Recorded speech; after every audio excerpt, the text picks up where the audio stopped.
Yo, hey, this shit easy, nigga. Hey, all I'm talking about, nigga, I'm still out here trying to get it. Contender Regime Boxing, checking back in with y'all, man. What's good? So, as y'all saw before, we did the which version of Errol Spence Jr. needs to show up in order to defeat Terence Crawford.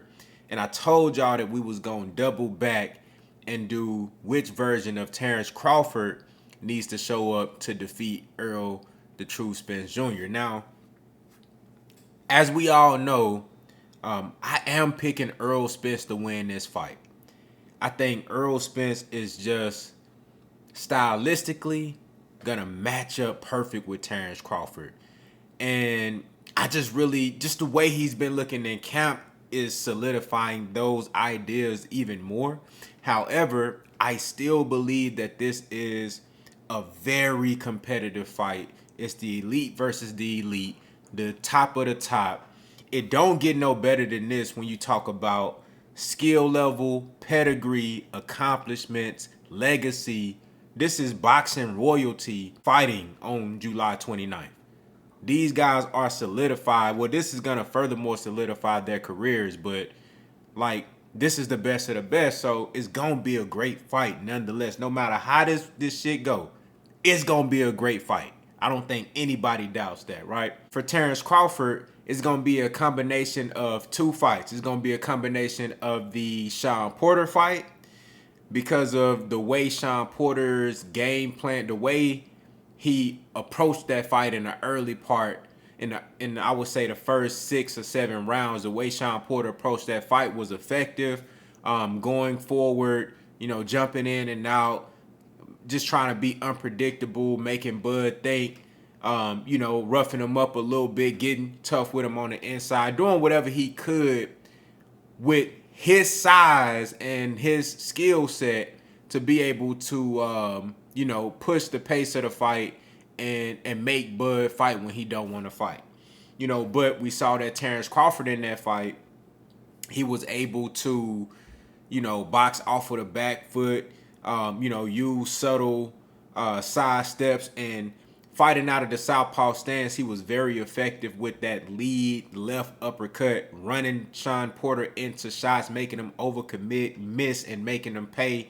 He was phenomenal with the counter game versus Shawn Porter, and he made those power shots count when he landed them. He landed a host of body shots early on in the fight, and he slowly started to break Shawn Porter down. And when he turned on that switch, he already knew that those openings were there. All he had to do was go in there and execute, and that's exactly what he did. He stopped Shawn Porter.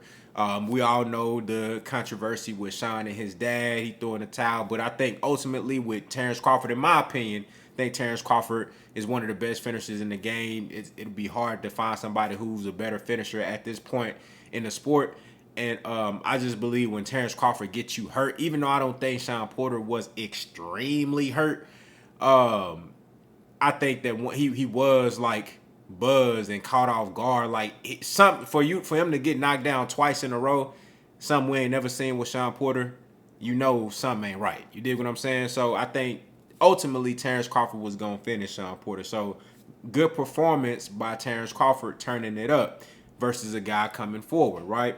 Now, another fight that I'm going to need to see a combination of is going to be the Jose Benavidez fight. Only because it's the Jose Benavidez fight and the Victor Postol fights, because both of those fights went 12 rounds. Of course, he stopped Benavidez in the 12th round. But those were fights against two rangy, longer guys. We know that Benavidez was shorter leg, you know what I'm saying? Really couldn't move like that, really couldn't press the gas on Terence Crawford, press him. Even if he wanted to show lateral movement or box off of the back foot, he didn't have the physical capabilities because of his injury. You know what I'm saying? So, Bud was able to move and really just position Benavidez the way he wanted him, so he can get out when he wanted to and get out the way when he wanted to. And Benavidez also, got to give him credit with his injuries. He did a good job of using a jab and going to the body on Terence Crawford. He really gained Terence Crawford's respect early on throughout the whole fight. I think the only reason that Benavidez got stopped is because he got tired. At the end, he gassed out. He didn't have no more energy, and that's when he started to get defensively reckless, and he started to get hit with big shots. Terence Crawford started teeing off on him, caught him with an uppercut. It was over with. You know what I'm saying?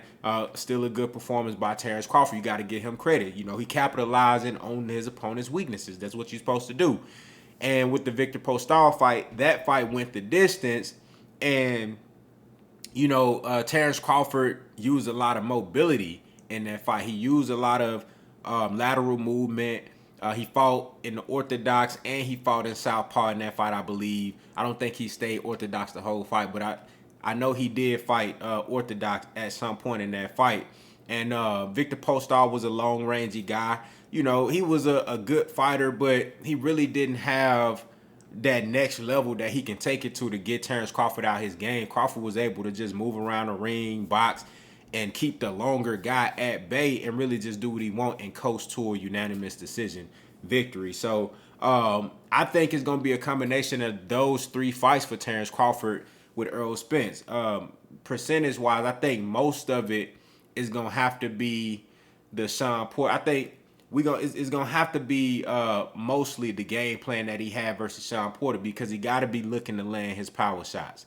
The power counters, he got to be as sharp as Terence Crawford was with his counter shots versus Shawn Porter. That's how sharp he going to need to be versus Errol. He going to have to be 3 times as sharp as that versus Errol Spence. You dig what I'm saying? And that power going to have to be even harder, because I think Errol Spence punch resistance is tougher than Shawn. I think we know he's bigger. I think he's stronger than Shawn. He going to have to hit Errol Spence a whole lot harder, and he going to have to be way more accurate, because with Bud, I don't think it's really just the power. I think it's the fact that he hitting guys with snapping punches that they don't see. You know what I'm saying? He's great at timing and accuracy on counter shots and placing his punches perfectly. So that bitch hit you right on the money and you didn't see that bitch coming and your neck all jacked back and shit. You feel me? And you caught off guard, your equilibrium off. You know what I'm saying? But when you able to go into a high guard and you able to, you know what I'm saying, like see the punches coming, I think Earl can eat them hoes. You know what I'm saying? So he gonna have to hit a lot harder and be a lot more accurate and precise with Errol Spence, because his defense is going to be way better than Shawn Porter and his punch resistance is better.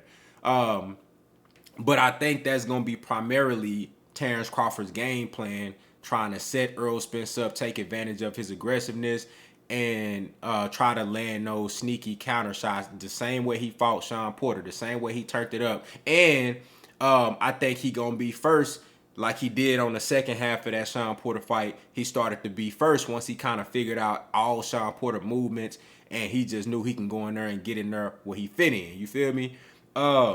With the Postol and the Benavidez fight, I'm gonna call it 50% the Shawn Porter fight, and then 25% what he did versus Postol, 25% of what he did versus Benavidez. Because in the Postol fight, he moved and was mobile the same way I think he gonna have to show mobility versus Errol Spence.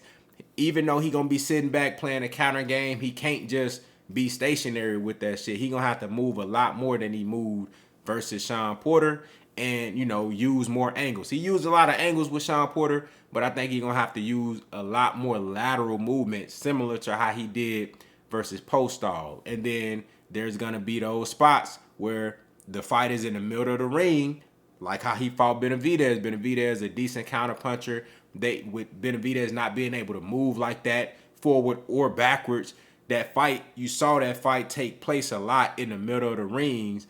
And, you know, Terence Crawford was, you know, trying to pick his shots, get Benavidez to overcommit with his jab or right hand, and then he'll go in with his counter shots. And you saw that tit for tat going on, especially like the first 5 or 6 rounds. So I think there's going to be an element of that Terence Crawford going to have to bring to this Errol Spence fight, because, as I stated before, there will be moments where the fight is at mid-range. I don't think Earl is going to allow the fight to take place at that range for a long period of time, but there will be moments and pockets where Terence Crawford has the fight in that extended mid-range area. And I think that's where Terence Crawford gonna thrive at. That's where he gonna get his best moments. But I just don't think Earl gonna allow the fight to be in that range that often because of the pressure and the his ability to cut the ring off. So y'all let me know what y'all think down in the comments. Which versions of Terence Crawford do you think would have to show up to defeat Errol Spence? I think it's gonna take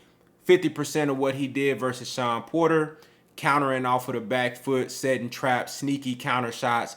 25% of what he did versus Postall, a lot of lateral movement, boxing off of the back foot and giving different angles.